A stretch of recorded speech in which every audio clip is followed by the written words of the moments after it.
qur'ana shifaa'an lima fis suduri wa hudan wa rahmatan lil mu'minin. Wassalatu wassalamu ala khatamin nabiyyin alladzi fataha Allahu bihi a'yunan 'umyan wa adhanan summan wa quluban ghulfan wa akhraja bihi an-nasa minadh dhulumati ila an-nur salatan wa salaman daimain ila yaumil ba'ts wan nusyur. Wa ala alihi at-tayyibin al-athhar wa ashabihi al-hadin al-abrar wa man tabi'ahum bi ihsanin ila yaumiddin wa ba'du. Bapak Ibu yang dirahmati Allah, mari kita awali kajian pada malam hari ini dengan sama-sama membaca Ummul Kitab ala hadhihi niyyah al-Fatihah.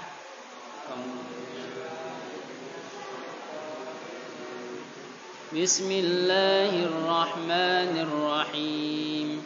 Alhamdulillahi rabbil alamin. Ar-Rahmanir Rahim.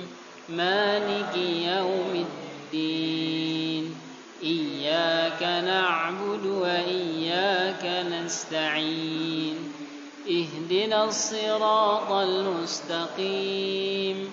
Siratal ladzina an'amta 'alaihim ghairil maghdubi 'alaihim waladdallin.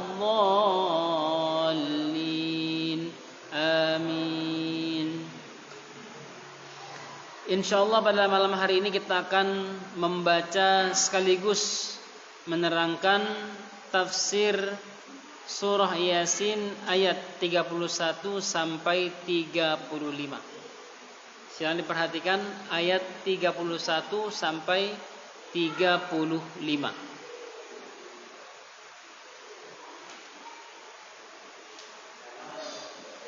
Ya, Pak?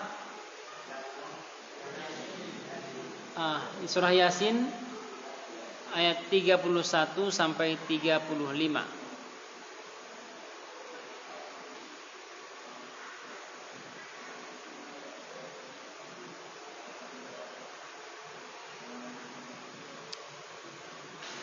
Ibu-ibu sudah dapat, ibu-ibu? Sudah? Bapak-bapak sudah semua?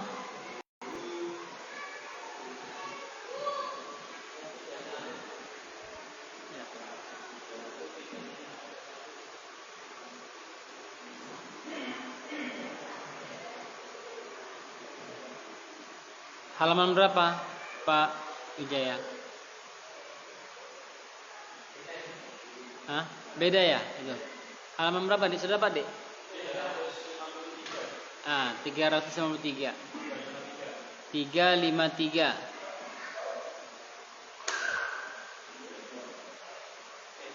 Halaman 353. 353 atau 453? 353. Dapat dah? Baik. Seperti biasa saya bacakan dulu, baru nanti mohon diikuti bersama-sama. Bismillahirrahmanirrahim.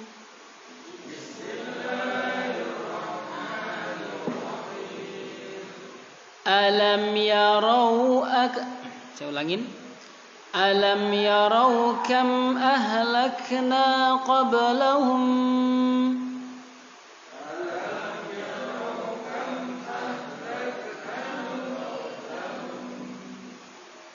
minal quruni annahum ilaihim la yarji'un.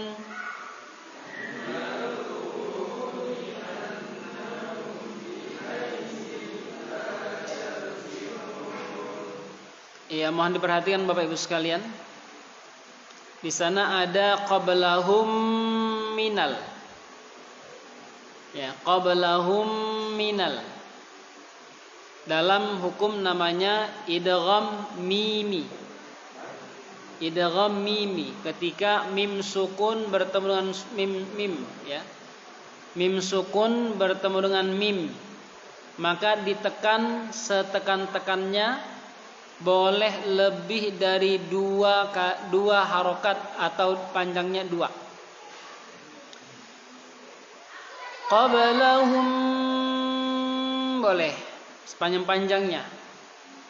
Atau 2 harokat. Qablahum minal, namanya idgham mimi. Lalu di sana ada annahum nun tasydid, juga ditekan boleh sepanjang-panjangnya. Ya, minimal 2 harokat. Enggak boleh cepat-cepat di situ. Annahum salah. Ya, kalau kita bilang annahum salah. Dalam kaidah bahasa Arab betul, tapi dalam bacaan tajwidnya salah. Ya, jadi dia harus ditekan lagi. Annahum ilaihim la yarji'un. Kita lanjut. Wa in kullul lamma jami'un ladaina muhdharun.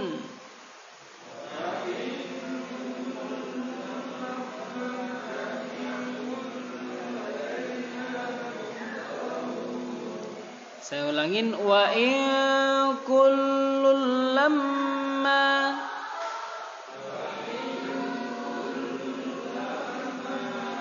jami'un ladaina muhdharun.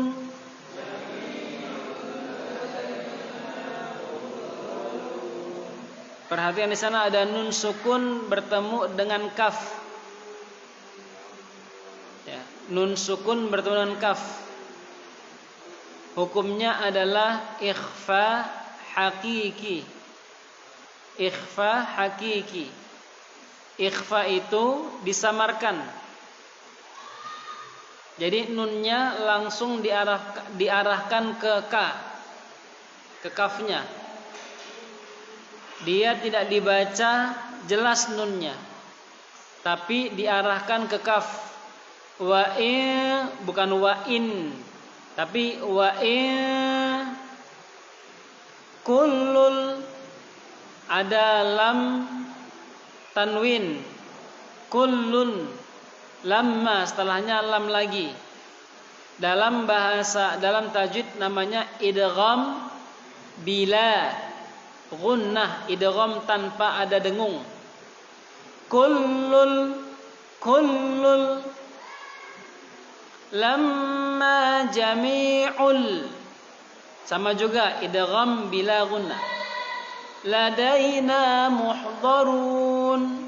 Kalau kita ketemu huruf ya di akhir kata ada komponennya mad tabi'i, lalu ada huruf akhir yang hidup tapi dibaca mati. Kita lihat di sana ada muhdharun, ra sukun waw saya ulangin, ra dhammah waw sukun nun fathah, dibaca mati. Maka di sini runnya itu, runya bisa dibaca sampai 6 harokat, bisa 4 harokat, paling setidaknya 2 harokat. Wa in kullun lamma jami'un ladaina muhdharun.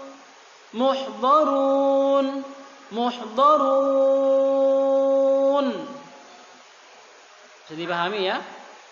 2, 4, 6. Muhdharun. Bisa. 2, 4, 6. Kita lanjut. Wa ayatul lahumul ardul maitah.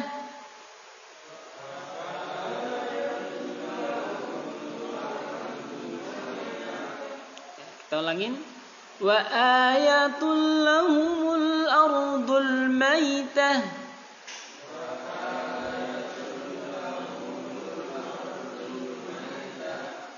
Di sana ada tulisan shad lam ya. Ada Bu? Setelah maitah itu ada di atasnya sedikit kecil shad lam ya. Nah, itu artinya menyambung lebih afdal. Kalau napas kita nggak sanggup, berhenti di maitah. Diulangin lagi dari lahumul ardul maitatu ahyaina. Gitu ya. Atau kalau nggak sanggup memang mau dilanjut dari ahyainaha boleh. Tidak ada masalah. Kita lanjut. Ahyainaha wa akhrajna minha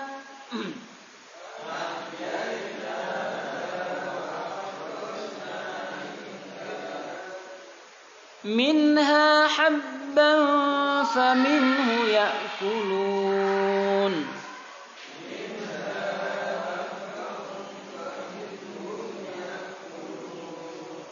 وجعلنا فيها جنات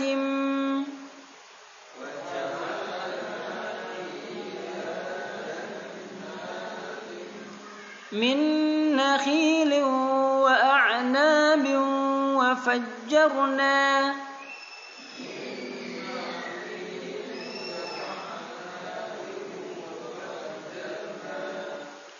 فيها من العيون ليأكلوا من ثمره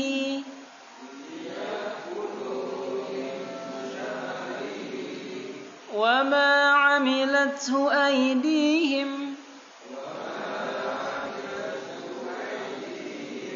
أفلا يشكرون.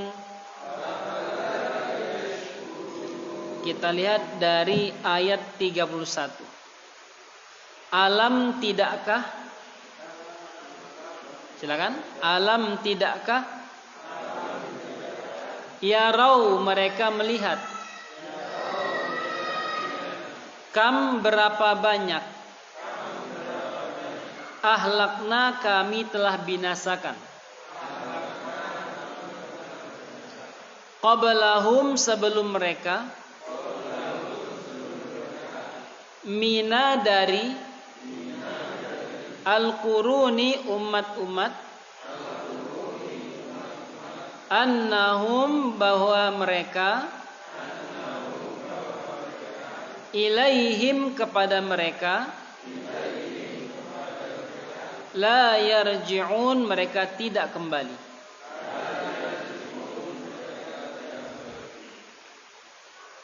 Wa, dan in, tidaklah. Kullun, masing-masing. Lamma, kecuali. Jami'un, seluruhnya. Ladaina, di hadapan kami. Muhdharun, dihadirkan. Wa, dan ayatun, suatu tanda. Lahum, bagi mereka. Al-ardul maitah, bumi yang mati. Ahyainaha, kami menghidupkannya.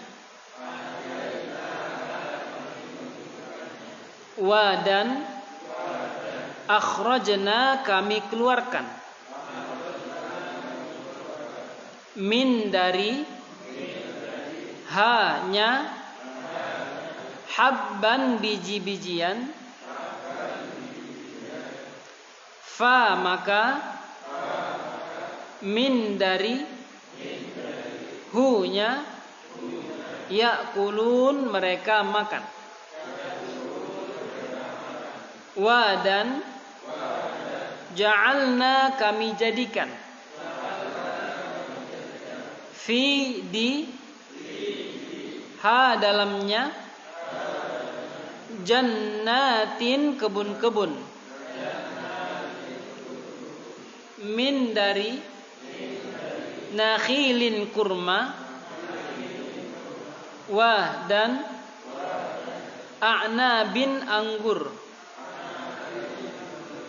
Wa, dan fajjarna, kami pancarkan. Fiha, padanya. Min, dari. Al-uyuni, beberapa mata air. li agar ya'kulu mereka memakan min dari samarihi buahnya, wa dan ma dari amilathu hasil usaha mereka, aidihim tangan-tangan mereka. Afala maka tidaklah yashkuruna mereka bersyukur. Bapak Ibu yang dirahmati Allah Subhanahu wa taala, kita di tahap akhir tentang pembicaraan Ashabul Aikah, pendiri kaum yang membunuh Habib An-Najjar. Yang kemarin kisahnya kita telah dengar, seorang pejuang tauhid yang mengajak pada kaumnya beriman kepada Allah dan mengikuti nabi-nabi yang datang kepada mereka, lalu mereka mencela dan tidak menerima dakwah tersebut. Lebih dari itu, Habib An-Najjar dipukuli, ditendangi, diinjak-injak sampai keluar ususnya. Ya. Lalu kematiannya ini Allah Subhanahu wa taala kekalkan dalam Al-Quran sebagai kematian yang baik, dan Allah telah menyiapkan surga baginya. Di dunia dia disakiti, di dunia hidupnya susah, tetapi setelah kematian dia bahagia dengan mendapatkan surga. Dan kebahagiaan kehidupan di surga tidak sebanding dengan apa yang kita rasakan selama di dunia. Sampai-sampai kemarin kita sampaikan juga bahwa ketika Ashabul Jannah, penduduk surga, ditanya, pernahkah engkau sakit di dunia? Tak pernah sakit. Udah lupa sakitnya, saking nikmatnya kenikmatan surga tersebut. Ketika penduduk neraka ditanya, pernahkah kamu bahagia? Maka dia berkata, enggak pernah bahagia, sakit terus. Kenapa? Lupa kebahagiaan di dunia karena sakitnya siksa api neraka. Maka dalam ayat ini Allah Subhanahu wa taala sampaikan kepada kita juga, dan begitu juga sebagai peringatan bagi orang-orang yang membaca ayat-ayat ini. Yang pertama adalah alam yaraukam ahlakna qablahum minal quruni annahum ilaihim la yarji'un. Tidaklah mereka mengetahui berapa banyak umat-umat sebelum mereka yang telah kami binasakan. Orang-orang yang telah kami binasakan itu tidak ada yang kembali kepada mereka, artinya selesai kehidupannya. Ya. Tidak ada yang kembali, karena mereka Ashabul Qaryah ini, penduduk kampung ini tidak meyakini hari kebangkitan. Mereka mengatakan bahwasanya ada reinkarnasi. Apa ya? Ajaran mana itu agar reinkarnasi itu? Ya. Nanti kalian akan reinkarnasi, akan kembali lagi nanti. Orang-orang kita cintai mati, nanti reinkarnasi lagi. Itu akidah yang sesat. Bahwa kita semua akan dibangkitkan oleh Allah Subhanahu wa taala setelah kematian kita, sesuai dengan keadaan kita mati itu bagaimana. Maka disampaikan oleh Syekh Muhammad Ali As-Sabuni bahwa alam yatta'iz haula'il musyrikun, apakah orang-orang musyrikin tersebut tidak mau mengambil nasihat biman ahlakallahu qablahum, dari manusia-manusia yang telah Allah binasakan mereka, minal mukadzibina lirrusul, dari orang-orang yang mendustakan rasul-rasul. Ya'lamuna anna haula'il muhlikin. Bahkan mereka yang mendustakan Rasul itu sangat paham bahwa mereka akan celaka. Tetapi mereka menentang hati mereka sehingga mereka tetap membuat hal yang bertentangan dengan perintah Nabi tersebut. Apa yang terjadi? La audata lahum ilad dunya ba'da halakihim. Gak ada kembali ke dunia satupun setelah mereka mati semuanya. Bahkan ada di antara kaum-kaum yang binasanya total gak tersisa. Kaum Nabi Lut alaihissalam. Ya. Allah hancurkan negerinya total. Satupun manusianya tidak ada yang tersisa. Ibu-ibu masih ingat kita Sulawesi, ya, bagaimana Allah Subhanahu wa taala berikan mereka gempa yang luar biasa. Saya kalau dengar ingat itu merinding saya. Ya. Kalau yang terjadi di Sulawesi kita melihatnya merinding ketakutan, Pak. Bayangkan sampai pemerintah angkat tangan mencari korban. Dah, ikhlaskan saja. Ya. Berputar tanah itu, Pak, Bu. Tanah itu berputar. Ya. Sampai sawah menjadi tanah seperti baru dibajak, ya, untuk ditanamin. Tetapi kalau itu saja kita merinding melihatnya, maka bayangkan kampung atau perkampungan kaum Nabi Lut yang dalam Al-Quran disampaikan Allah kami angkat buminya. Kami angkat buminya. Lalu kami balikkan. Lalu kami hempaskan ke tanah. Setelah itu kami hujani dengan batu-batu dari neraka. Bayangkan. Diangkat tanahnya, balikkan, hempaskan ke bumi, kami lempar dengan batu-batu dari neraka. Tempat mereka sekarang itu terletak di daerah Yordania. Di sana ada dikenal dengan Laut Mati. Ya. Laut Mati ini dalam sejarah tempatnya kaum Nabi Lut. Ya. Saking anehnya ini Laut Mati, para ilmuwan dibuat terpukau dengannya. Kita lempar batu berat ke laut tenggelam, lempar batu berat ke laut mati, ngapung. Ngapung deh. Dan tak ada tersisa satupun dari kaum mereka. Walau perbuatannya kok masih ada. Heran kita. Begitu juga kaum Samud. Ya. Kaum Ad.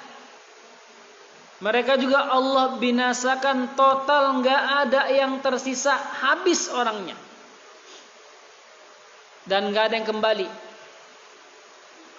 Termasuk kaum Nabi Musa yang Allah laknat jadi monyet. Ya. Allah laknat jadi monyet. Walaqad alimtumul ladina i'tadaw minkum fis sabti faqulna lahum kunu qiradatan khasin. Ingatlah terhadap orang-orang yang melanggar janji dari kalangan kalian. Kami katakan jadilah monyet, 3 orang jadi monyet. Pergi hanya untuk mengambil jala supaya dibawa ke darat. Tapi masalahnya ingkar janji. Harusnya hari Sabtu itu mereka beribadah, malah mereka nyempatkan selagi sempat katanya. Ada tisu. Selagi sempat. Pulang manusia, pergi manusia, baliknya monyet 3 orang. Nah, monyet ini oleh teori Darwin dikatakan manusia asalnya monyet.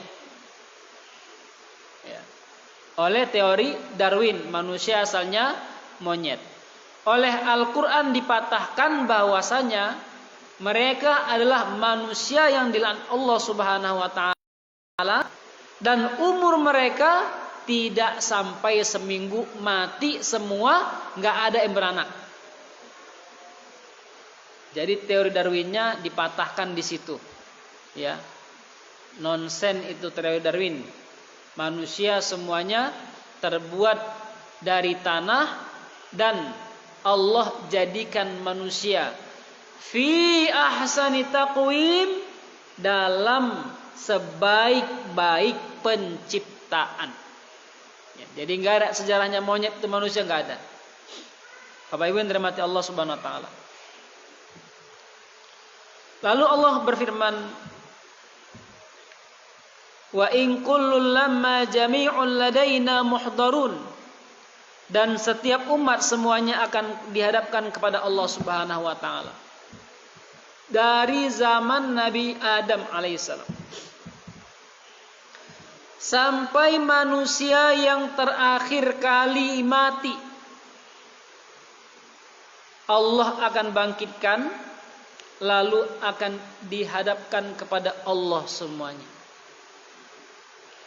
Tetapi Bapak Ibu yang dirahmati Allah Subhanahu wa taala, perhatikan. Masing-masing kita akan berada di safnya masing-masing. Ya. Para pejabat yang songong sombong, yang berbangga-bangga dengan hartanya, nanti akan satu saf dengan Fir'aun. Ada manusia yang bangga-bangga dengan harta kekayaannya, satu saf dengan Qarun. Ada orang yang petentengan dengan jabatannya, satu saf dengan Abu Jahal. Ada orang soleh bertakwa, selalu istiqamah ke masjid, mengajak orang kepada Allah Subhanahu wa taala, satu saf bersama para sahabat Rasulullah sallallahu alaihi wasallam. Kita mau pilih yang mana? Ya.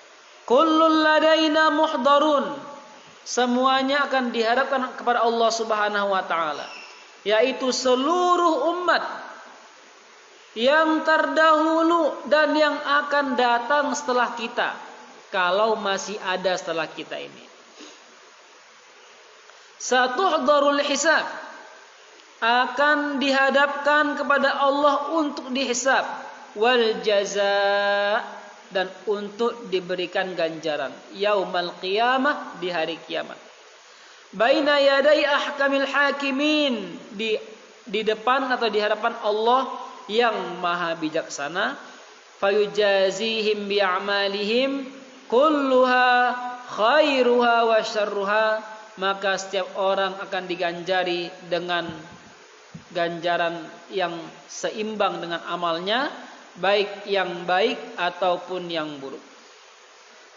Berkata Abu Hayyan, wa ja'at hadhil jumlah ba'da dzikril ihlak nabiyyinan tabyinan ila anna Allah ta'ala la yatrukul muhlikina. Hal ini, ya, berkata Abu Hayyan, disebutkan kepada kita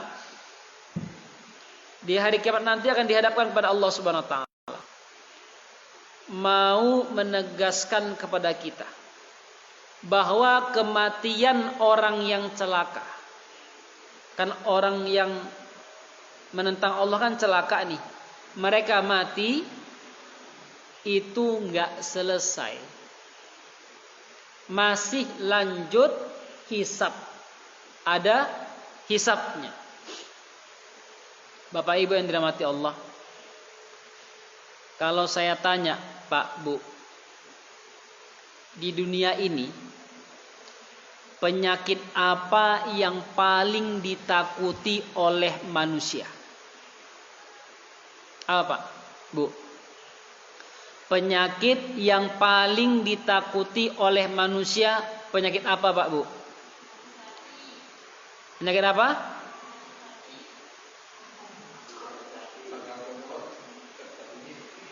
Kita bicara fair-fair saja. Kita bicara fair saja. Penyakit apa yang paling ditakuti manusia? Kanker? Apa lagi? Bukan kantong kering ya, Bu ya? Bu ya? Bukan kantong kering ya? Kanker ya? Nah. Apa lagi? Jantung. Apa lagi? Corona? Corona kok takutin? Corona dihindarin. Apalagi?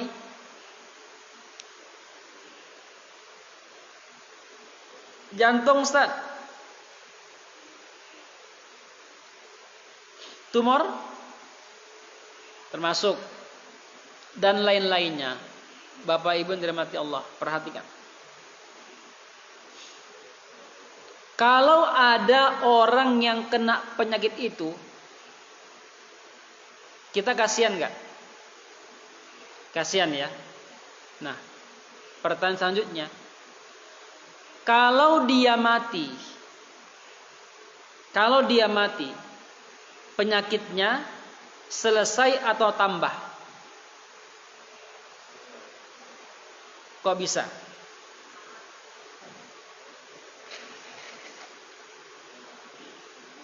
Udah mati ya?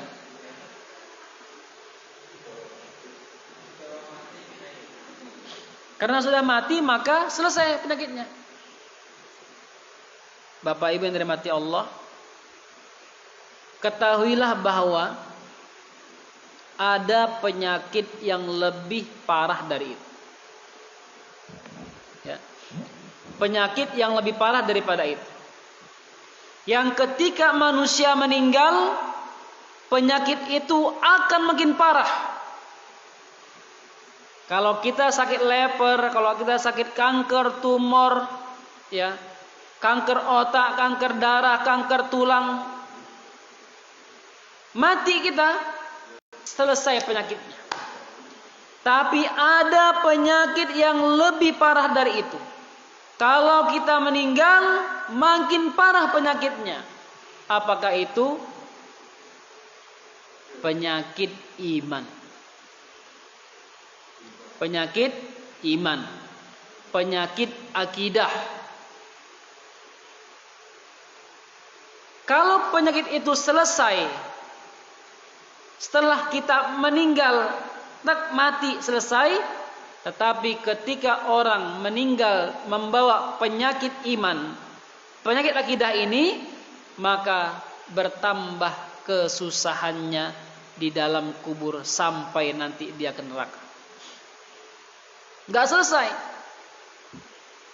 Ada orang yang takut rezekinya, terus ragu-ragu, mati dia dalam keadaan seperti itu, celaka dia. Ada orang yang takut sama jodohnya, sampai-sampai datang ke dukun, Pak dukun tolonglah supaya suamiku tuh bertekuk lutut depanku. Ini saya ngomong gini Pak Bu, karena kisahnya banyak. Kita di tim Ruqyah mendapatkan beberapa orang seperti itu. Pak Ustadz, saya takut suami saya pergi, makanya tak santet dia.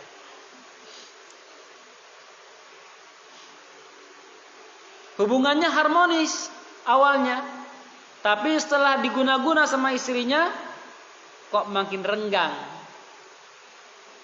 Kalau ada orang seperti itu, mati dia, tambah parah penyakitnya Pak. Bukan selesai. Sama dengan ayat yang kita bacakan ini. Orang-orang orang yang menentang Allah dan Rasulnya, mereka yang merusak sosial, merusak tatanan beragama, maka ketika dia meninggal makin parah kehidupannya. Jangan bilang selesai. Orang yang sedih itu bukan orang yang tidak punya anak. Orang yang sedih itu bukan orang yang belum ketemu jodoh. Orang yang sedih itu bukan orang yang belum dapat pekerjaan. Orang yang sedih itu adalah orang yang ketika meninggal, mulutnya, lidahnya terkaku mengucapkan la ilaha illallah. Ini yang ngeri nih. Maka kita doa kepada Allah, semoga Allah rahmati kita, lisan kita ini. Allahumma ja'al akhir kalamina, ya Allah, jadikanlah ya Allah akhir kalam kami. Inda intihai ajalina, saat habis umur kami ya Allah, qaula la ilaha illallah, agar kami mudah mengucapkan la ilaha illallah. Kalimatnya singkat Bu, Pak. La ilaha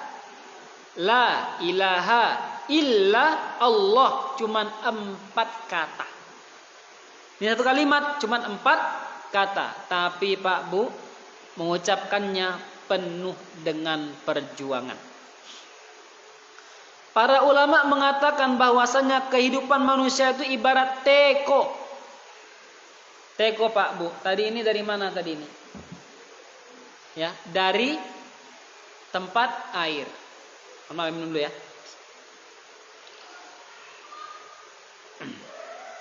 Nah, tadi tempat airnya diisi apa? Tempat airnya tadi diisi apa? Diisi teh. Keluarnya teh. Kalau saya isi susu, mungkin gak keluarnya kopi? Gak mungkin ya. Kalau air putih keluarnya susu mungkin? Nggak mungkin juga. Kalau saya tuangkan ke situ kopi, keluarnya teh, mungkin? Nggak akan ada yang mungkin. Sama dengan diri manusia. Kalau diri manusia ini kehidupannya penuh dengan dunia, wanita, harta, jabatan, maka tidak menutup kemungkinan di akhir kalamnya keluar yang itu. Bapak Ibu yang dirahmati Allah. Dan kejadiannya banyak. Tahun 2003 ketika saya masih SMA. 2003. Seorang dokter yang sudah puluhan tahun membedah manusia bercerita, puluhan tahun saya jadi dokter, depan saya udah ratusan orang meninggal, baru 2 orang yang sanggup mengucapkan la ilaha illallah Muhammadur Rasulullah. 2 orang Pak. Ratusan orang meninggal depan saya, cuman 2 orang yang baru mengucapkan la ilaha illallah Muhammadur Rasulullah. Yang lainnya apa? Macem-macem. Ditanya sama beliau, pekerjaan yang itu siapa? Pekerjaan yang bisa mengucapkan kalimat itu apa? Pekerjaannya. 1 tukang pos, yang 1 pensiunan tentara. Ini pensiunan tentara top chair ini. Ya. Kemudian ditanya sama keluarganya, Pak Pos ini, apa kata keluarganya? Ayah kami nggak pernah memperlambat sampainya surat ini ke orang lain. Yang kedua, nggak pernah motong waktu bekerjanya. Yang ketiga, kalau azan beliau nggak ketinggalan di awal waktu, sholat di awal waktu. Bapak tentara ini begitu juga. Meninggal beliau ucapan kalimat la ilaha illallah Muhammadur Rasulullah, bahwa beliau selama menjadi tentara tidak pernah absen sholat 5 waktu di awal waktu berjamaah. Bapak Ibu yang dirahmati Allah Subhanahu wa taala, kita kembali, ternyata apa yang kita isi dalam kehidupan kita itulah yang akan kita keluarkan nanti di akhir hayat kita. Selanjutnya Allah Subhanahu wa taala berfirman, wa ayatul lahumul ardul maitah, dan suatu tanda kebesaran Allah bagi mereka adalah bumi yang mati. Ahyainaha, kami hidupkan dia. Wa akhrajna minha habban faminhu ya'kulun, dan kami keluarkan darinya habban, biji-bijian, dan darinya lah mereka makan. Bapak Ibu yang dirahmati Allah, apa tanda kebesaran Allah Subhanahu wa taala? Ya. Apa tanda kehebatan Allah Subhanahu wa taala? Banyak banget. La tu'addu wa la tuhsa, tak terhitung tak terhingga. Ini sawah-sawah yang kita lihat samping kanan samping kiri ini, Pak. Dulu awalnya apa? Tanah basah, ada airnya. Sama bapak-bapak petani disemai biji-bijian padi itu sampai keluar bibit-bibitnya. Setelah itu ditanam sampai jadi berkembang, ya. Satu biji bisa berapa batang? Ya, bahkan beratnya bisa ada yang setengah kilo, ada yang 1/4, 300 gram dan sebagainya. Dari satu biji. Bijinya berat enggak, Bu, Pak? Bijinya berat enggak? Kalau ditimbang 0,001 gram. Berarti enteng sekali. Keluar dari situ biji-biji batang yang luar biasa, yang sekarang batang itu bisa kita lihat ada yang bentuknya padi, ada yang bentuknya durian, ada yang bentuknya rambutan, ada yang bentuknya nangka dan lain sebagainya. Kalau kita, Pak, diminta, ente hebat enggak? Apa kehebatan ente? Kalau ente hebat, coba itu pohon jadikan lagi 1 biji. Kalau ente hebat, jadikan tuh pohon 1 biji. Saya ternak ayam di rumah, ada tanah kosong situ. Ini rumahnya nggak bertuan. Kalau nggak kami urus, banyak semak-semak, khawatir ada binatang apa. Saya ternak ayam di situ, ada yang netas. Saya perhatikan ayam itu begini. Besok saya perhatikan lagi. Besok saya perhatikan lagi. Sampai saya menyimpulkan luar biasa. Dari telur pecah dia jadi ayam begitu kecil, mungil, lucu awak lihatnya. Kasih makan, gede. Kan luar biasa itu. Ya. Kerja kita cuma ngasih makan, yang membesarkan siapa? Allah Subhanahu wa taala. Kalau kita mau melihat tanda kebesaran Allah Subhanahu wa taala, enggak usah jauh-jauh ke laut. Enggak usah jauh-jauh ke gunung. Di sekitar kita, Bapak Ibu yang dirahmati Allah, banyak sekali. Bahkan dalam diri kita juga terdapat tanda-tanda kebesaran Allah Subhanahu wa taala. Wa ja'alna fiha jannatin min nakhili wa 'anabin wa fajjarna fiha min 'uyun. Lalu kami jadikan tanah yang mati itu setelah terkena air, jannat, kebun-kebun, taman-taman yang isinya ada kurma, ada anggur. Dikatakan Bapak Ibu yang dirahmati Allah Subhanahu wa taala, kurma dan anggur ini simbol makanan terbaik.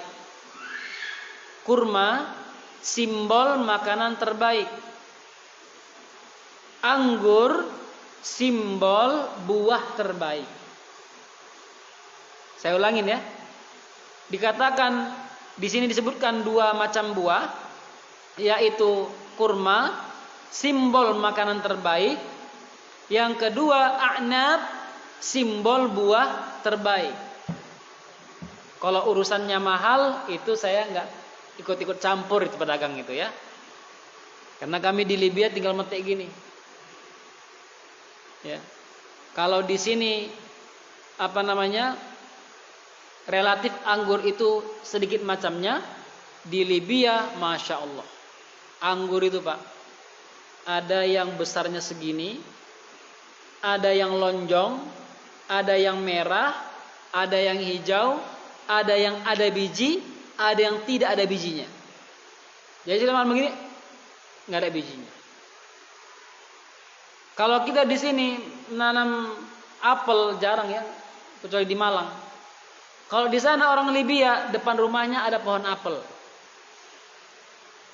Apelnya segini loh, besar gini. Ya kalau udah matang tinggal petik makan aja deh. Nah, di Indonesia kalau jeruk kalau nggak hijau, orange atau kuning, dalamnya tetap di Libya warnanya orange, dalamnya merah. Ya, orang Libya sangat bangga itu dengan sangkis merah, sangat bangga sekali. Hanya kami yang punya di dunia ini. Benar, cuma mereka punya itu. Sangkis dalamnya merah. Dikatakan kurma karena simbol makanan paling berkualitas. Ya. Mau nanti kurmanya kurma mijol, kurma ajwa, kurma sukari, penting kurma dengan segala macamnya simbol makanan terbaik. Ada orang kelaparan kasih kurma aja. Nih lo bertahan. Maka para sahabat dulu kalau mereka pergi-pergi bawaannya cuma 2 saja makanannya. Kalau enggak gandum, kurma. Nanti gandumnya dikasih air, dimasak jadi roti, makanya pakai kurma.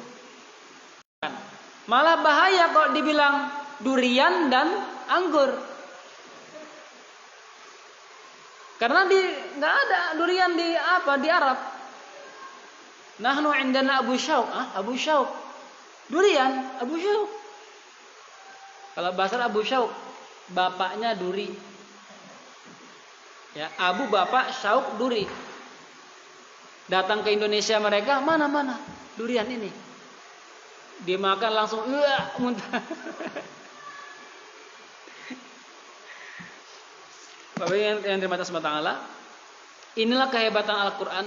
Ya, Al-Qur'an berbicara kepada manusia yang langsung memahami makna dari yang dibicarakan. Wa fajjarna fiha minal uyun, dan kami pancarkan dari bumi yang mati itu minal uyun, yaitu mata air.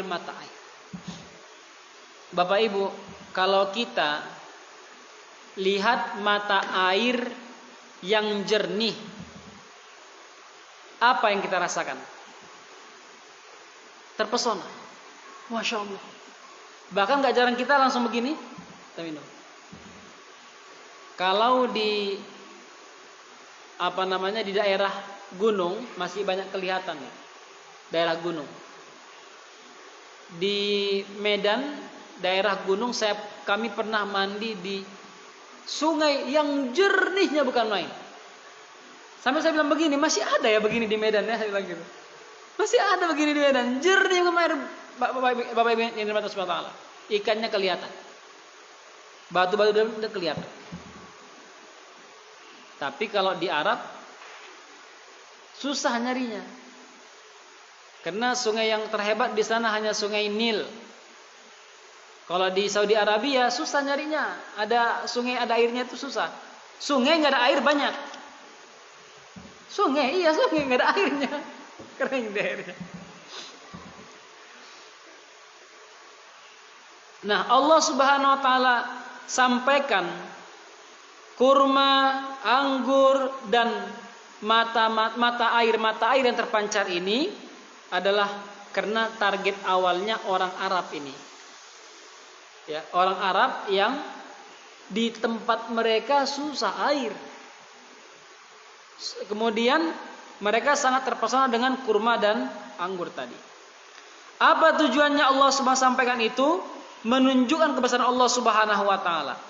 Bahwa apa yang mereka konsumsi selama ini itu adalah tanda-tanda kebesaran Allah Subhanahu wa taala, liyaqulu min thamarihi wa ma 'amilatu aydihim afala yashkurun, agar mereka memakan dari buahnya, dari hasil usaha tangan-tangan mereka, maka tidaklah mereka bersyukur. Bapak Ibu yang dirahmati Allah, ayat ini mau menyampaikan kepada kita bahwa sangat penting kita memupuk iman kita terus-menerus. Ibarat tumbuhan, bahwa iman itu juga perlu disirami. Siraman iman itu tombok hati. Siraman iman itu tombok hati. 5 perkaranya. Laksanakan ini, insya Allah kita akan merasa tercas terus semangatnya. Insya Allah amalan-amalan kita yang kita lakukan di malam ini dan malam-malam sebelumnya sampai akhir Ramadan akan terus continue kalau tombok hati yang 5 perkara ini bisa kita laksanakan dengan baik. Lalu Allah Subhanahu wa taala mau menyampaikan kepada kita bahwa kata wa ma amilathu aidihim, dan dari hasil usaha tangan mereka ini menunjukkan bahwa kita harus mengelola bumi. Harus mengelola bumi. Enggak akan mungkin emas jatuh atau turun dari langit. Innas samaa la tumtiru dzahaba wala fiddah. Kata Umar bin Khattab, sungguhnya langit itu enggak akan menghujani atau menurunkan emas dan perak. Tetapi semuanya pakai usaha. Dan usaha ini di zaman sekarang makin terus berkembang. Dan kita perlu belajar. Kalau dulu semuanya tradisional, maka kita perlu belajar yang lebih modern, agar waktu kita beramal lebih banyak. Sebagai penutup, baik amalan kita untuk menyuburkan iman, atau amalan kita yang mengelola bumi, semuanya adalah dalam koridor lillahi ta'ala, ibadah kepada Allah Subhanahu wa ta'ala. Jangan kita anggap bahwasanya bapak-bapak petani ini yang tiap hari mengurus padi-padinya itu duniawi. Jangan, dia sedang mengamalkan amalan ini. Wa ma amilatu aidihim, apa yang dihasilkan oleh tangan mereka. Dalam satu hadis Rasulullah bersabda bahwa rezeki yang dihasilkan dengan tangan sendiri lebih afdol daripada rezeki yang dihasilkan dari orang lain. Ini artinya kita dapat turahan. Ini enggak begitu. Tapi hasil dari tangan sendiri lebih baik. Tetapi kalau kita punya sistem yang menggerakkan banyak orang untuk bekerja dan hasilnya kita dapatkan, juga itu salah satu tindakan orang yang cerdas dan bijaksana. Bagaimana Allah Subhanahu wa taala, yaitu yang dapat kita sampaikan pada kesempatan hari ini.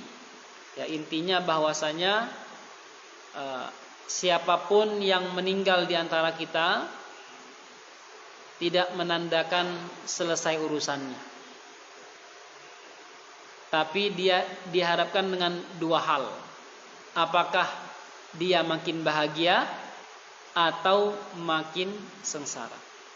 Yang kedua, ketahuilah bahwasanya tanda-tanda kebesaran Allah di sekitar kita sangat banyak sekali. Ya. Kita lihat anak, kalau kita mau tadabbur lihat anak, banyak sekali tanda kebesaran Allah Subhanahu wa taala. Dalam diri kita juga banyak sekali, dan hal itu semua tujuannya adalah untuk agar kita semakin ingat kepada Allah Subhanahu wa taala. Demikian syarah penjelasan yang dapat saya sampaikan pada malam hari ini. Semoga Allah Subhanahu wa taala bimbing kita, Bapak Ibu yang dirahmati Allah Subhanahu wa taala, menjadi hamba-hamba Allah yang lebih baik, dan semoga shaum Ramadan yang kita laksanakan pada bulan ini diterima Allah Subhanahu wa taala, dan Allah izinkan kita menjadi bagian daripada orang-orang yang la'allakum tattaqun. Saya khusus untuk bulan Ramadan ini selesai sampai di sini untuk bulan Ramadan. Insyaallah kajian selanjutnya akan kita adakan Jumat depan ya, ba'da maghrib. Ba'da maghrib insyaallah, dan semoga Bapak Ibu yang hadir pada kesempatan ini bisa istiqomah. Saya doakan semoga kita bisa istiqomah dan terus berupaya istiqomah sampai Allah izinkan kita meninggal dalam keadaan husnul khatimah. Amin ya rabbal alamin. Demikian, kurang lebihnya saya mohon maaf. Mari kita akhiri sama-sama dengan membaca alhamdulillah dan doa penutup majlis. Alhamdulillah alamin. Subhanakallahumma bihamdika asyhadu an la ilaha illa anta astaghfiruka wa atubu ilaik. Wassalamu alaikum warahmatullahi wabarakatuh.